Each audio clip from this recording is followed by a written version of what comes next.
Have you ever used skincare that actually works? Not the kind that burns your face, makes you itch, or leaves you with strange patches you now have to explain to people. I'm talking about skincare that works once, and suddenly you're glowing like your father's head after a fresh haircut. This is the story of Madame Gold, the woman who walked into Modic Village one ordinary morning and somehow made everybody shine from head to toe. But what the villagers didn't know was that behind her organic skincare business lay a dark secret. A secret so disturbing it would shake the entire village to its roots. But before I tell you that secret, please like, subscribe, and leave a comment telling me where you're watching from, and what time it is right now. I truly want to know who's part of our community. Now sit back and enjoy the story. It was a quiet Monday morning when Madame Gold arrived in Umerdijk. By the time the villagers woke up, her shop was already there. A full, neatly arranged skincare salon stood where there had been nothing the night before, as if it had risen from the ground overnight. And right in front of it sat Madame Gold herself. Calm, confident, relaxed, like someone who had always belonged there. Naturally, people gathered. Who are you?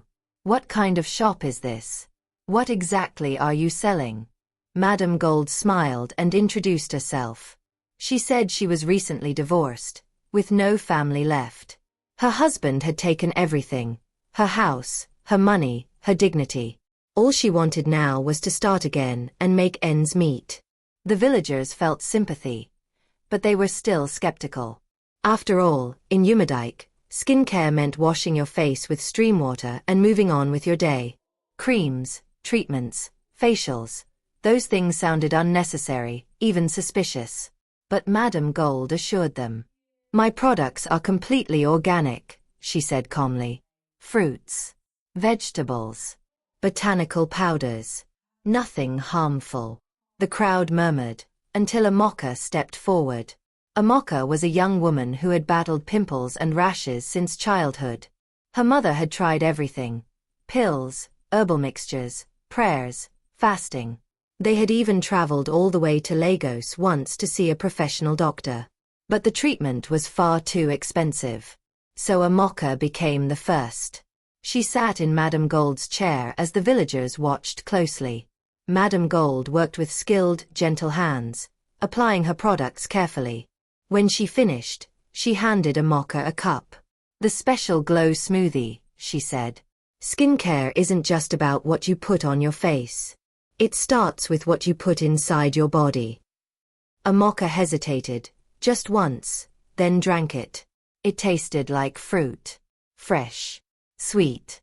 Later that same day, a mocker stepped out of her house, and the village froze. People barely recognized her. Her skin wasn't just clear, it was radiant, glowing from head to toe. Gasps followed her footsteps. This is not normal, people whispered. But it worked. And that was all it took. The next morning, villagers lined up at Madame Gold's shop. Tens turned into hundreds. Women glowed so brightly that their husbands suddenly became more affectionate. People started receiving favors, small kindnesses, because beauty, somehow, opened doors. Soon, even the men joined the line. Still, something was strange. Madame Gold never sold her products. No take-home creams. No bottles. No samples. You had to come to her shop every single day for a facial. And every session ended with the glow smoothie. But nobody complained. The glow was addictive. And just like that, Madame Gold's business exploded. But as her fame grew, so did the whispers. The first thing people noticed was this. Despite running one of the biggest businesses Umerdijk had ever seen, serving hundreds of customers daily, Madame Gold never hired help. No assistants. No helpers. No one mixing products. No one blending smoothies. No one doing facials alongside her. Everything depended on her alone. And in Umerdijk, that was not how things were done. In Umerdijk, once a person mastered a skill, hairdressing, cooking, tailoring, they took apprentices. That was how knowledge spread. How young people learned. How families survived. It was tradition. It was community. But Madame Gold followed none of those rules. She never put up a sign asking for apprentices. And whenever people asked, she would simply smile and say, "Oh, I'm not ready to teach just yet." At first, people accepted it. Then they began to wonder. Slowly, theories spread like smoke. "Maybe she's not even human," one woman whispered. "Maybe she's a spirit pretending to be a woman. That's why she doesn't want anyone close." Another scoffed. "Or maybe those products aren't organic at all. Maybe she buys cheap creams from the city and sells them to us." The rumors grew louder. Then one afternoon, the village priest visited Madame Gold's shop. He stood quietly, observing the walls, the shelves, the air itself. After a long silence, he said only one thing. "Something here is not normal." Madame Gold smiled, completely unfazed. "My products are all natural," she replied calmly. "All organic." The villagers saw the warning signs. They felt the unease. But they kept coming. After all, they were still glowing. And for now, that was all that mattered. Everything changed the afternoon Ella walked into the shop. Ella was the village's sweetheart. Kind, gentle, soft-spoken. The type who helped without being asked and never carried pride in her heart. But kindness did not put food on the table. Her mother was a struggling widow who could barely afford one meal a day. Work was scarce. Money was scarcer. So when Ella saw how Madame Gold's business was booming, she made a decision. She needed that job. She had heard the stories, that Madame Gold never took apprentices. But Ella was determined. That morning, her mother laid hands on her head and prayed, asking God to soften Madame Gold's heart. With that prayer behind her, Ella went. The shop was crowded that day.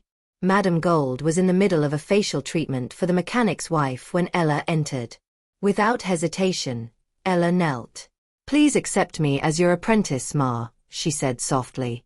"I promise I will work very hard. I won't make you shout too much. I just need the money. My mother and I are really struggling." The shop fell silent. All eyes turned to Madame Gold. Some people held their breath. Others whispered. "If she rejects this girl," someone murmured, "then something is truly wrong with her." Madame Gold noticed. She understood what people would say if she turned Ella away. And despite her deep desire to keep her business, and its secrets, to herself, she agreed. "Come tomorrow," she said. The crowd nodded in relief. Maybe we judged her too quickly, they thought. Ella began work the next day. But it didn't take long for her to realize something was wrong. She wasn't learning anything. Instead of being taught skincare, Ella became an errand girl. "Sweep the floor very well," Madame Gold would say. "Before you learn how to make people shine, you must learn how to make the floor shine.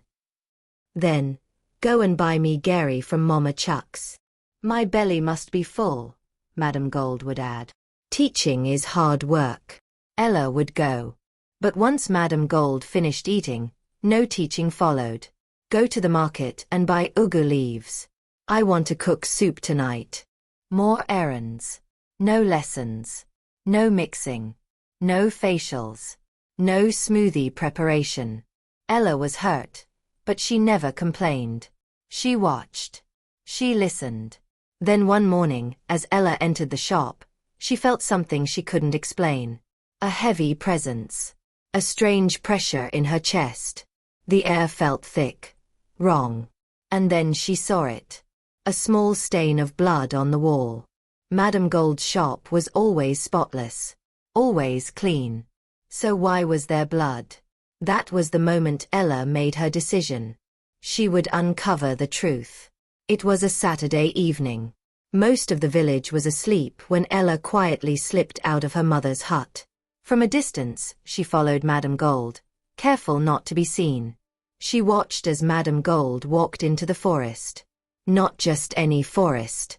The evil forest, the one elders warned children never to enter. And Ella followed her inside. Ella whispered a small prayer and followed her. The forest swallowed her whole. Darkness pressed in from every side, thick and alive. Strange animal cries echoed through the trees, sounds she couldn't place, sounds that made her heart race, but she kept walking. Then she saw it. Madame Gold stepped into a hut. Not just any hut. It was Babacha's hut, the abandoned shelter of the hunter who had lived alone in the forest until madness claimed him. Elders said his spirit never left. That anyone who entered that hut would lose their mind. Fear had kept the villagers away for years, which made it the perfect hiding place. Ella hid and waited. When Madame Gold finally emerged, she carried several containers, the same ones used in her skincare shop. So this was where she did her mixing.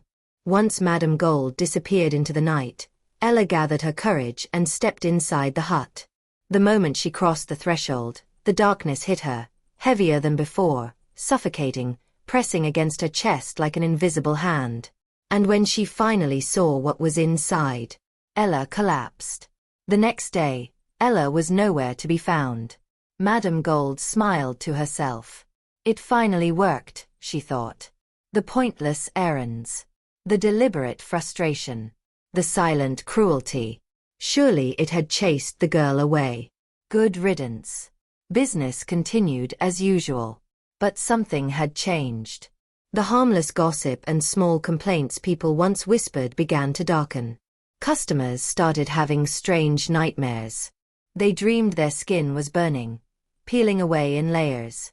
They woke up drenched in sweat, their bodies unnaturally hot, as if they had slept beneath the Abuja sun. Other nights, they woke up shivering, teeth chattering, as though a cold harmattan wind had arrived months too early. At night, voices called their names. But whenever they rushed outside, no one was there. Still, they returned to Madame Gold's shop. Even when fear sat heavy in their chests.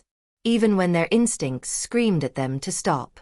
They told themselves, it's just stress.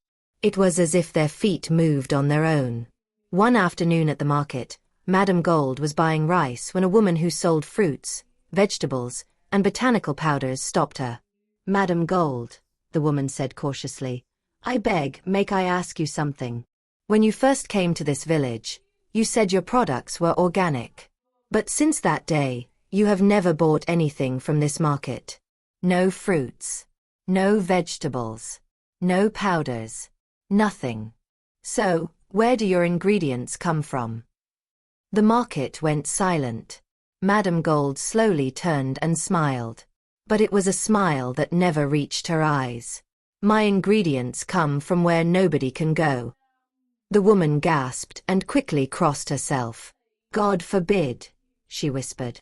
A cold shiver ran through everyone watching. Fear spread like wildfire. The dreams worsened. The voices grew louder. The unease became unbearable. And yet, the lines at Madame Gold's shop never stopped. It was as if the entire village of Yumadike was being dragged into something they could no longer escape. That same afternoon, Madame Gold finished a skincare session for the local tailor. She wiped her hands, stepped outside, and opened her mouth to call the next customer. Before she could speak, two women appeared. They were painfully thin, frail, hollow-eyed. And as the villagers stared, they noticed something chilling. Despite their condition, the women looked exactly like Madame Gold. One of them spoke, her voice weak but urgent. Leave this place. This woman is evil. The skincare she rubs on your bodies, and the smoothie you drink, are not ordinary. She is our sister, and she never finished. Both women collapsed to the ground. Shock tore through the crowd. Madame Gold had always claimed she had no family. Worse still was the accusation. The villagers turned on her instantly, dragging her forward, forcing her onto her knees. Confess, evil woman, they shouted. We knew something was wrong. Under the weight of their fury, Madame Gold broke. She confessed everything. After her husband divorced her and left her with nothing, she tried business after business. Everyone failed. Meanwhile, her two sisters prospered, boasting, mocking her, even sleeping with her husband. When she decided to start an organic skincare business, desperation drove her to a powerful native doctor in a faraway land. He told her the truth. If your business must succeed, he said, you will need your sisters. He gave her a charm to place in their food, a rope to bind them, and a list of ingredients to mix into her products. Madame Gold did not hesitate. She lured her sisters, fed them the charm, and led them to Babacha's abandoned hut, where she tied them and kept them hidden. The villagers screamed, demanding to know what she put in the skincare. That was when the sisters spoke. She used our blood, one whispered. She kept us alive, starving us, draining us every week. The other continued, trembling. She mixed our blood with water used to wash dead bodies, with worms, with soil taken from graves. The village erupted. People vomited. Others screamed the name of Jesus, clawing at their skin as they realized what they had rubbed onto their faces, and swallowed into their bodies. How did it taste normal? They cried. How did it look clean? Madame Gold confessed that the native doctor gave her a charm that masked the true nature of the products, as long as they never left her shop. That was why no one could take them home. Then Madame Gold turned to her sisters, her voice sharp with disbelief. How did you escape? That rope was fortified. A calm voice answered. God freed them. Ella stepped forward. He walked through me. Gasps filled the air as Ella explained how she followed Madame Gold, entered the hut, and found the sisters tied there. She had fainted from shock. When she woke, nothing could break the rope. So she prayed. All night. The sisters confessed, repented, and cried out to God. By morning, the rope loosened on its own. And I have proof, Ella said. No. Madame Gold screamed. Too late. Ella opened one of the containers. Inside were blood, rotten soil, and writhing worms. Before anyone could touch Madame Gold, her body began to shake violently. She collapsed, and died instantly. Through tears, one sister spoke. The final rule of the charm was this: if the truth was ever revealed, she would die. Silence fell over Umerdijk. The village was never the same. For days, churches were filled to the brim. People begged God to cleanse them of whatever they had rubbed on their skin and swallowed into their bodies. Fasting, prayers, anointing, spiritual cleansing.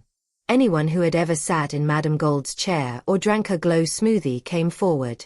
And the village learned a lesson it would never forget. Not everything that glows is gold. Fear hung thick in the air for days. Then, at last, the village priest spoke. The village is clean. No more nightmares. No strange heat in their bodies. No whispers in the night. Slowly, life returned to Umerdijk. Women went back to washing their faces with water from the stream. Men returned to their daily routines. Children laughed freely again. Peace settled back into the village like a long-lost friend. And that was when the people finally understood something important.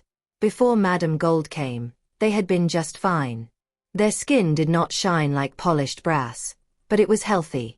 Their lives were not perfect, but they were peaceful. They had not needed fancy creams. They had not needed glow smoothies. They had not needed anything extra. But the moment they saw the glow, they chased it without thinking. Only then did the lesson sink in. Not everything that shines is meant for you. Not every upgrade is a blessing. And not every miracle comes without a cost. Umerdijk learned the hard way that all that glitters is not gold. From that day on, whenever something looked too good to be true, the elders would shake their heads and say, "Remember Madame Gold." Thank you so much for watching. This story reminds us to move with wisdom, to question what looks perfect, and to seek guidance, especially when something feels too easy or raises quiet fear in the heart. If you enjoyed this story, please like, subscribe, and share it with someone who needs to hear this lesson. Until next time, stay wise and stay safe.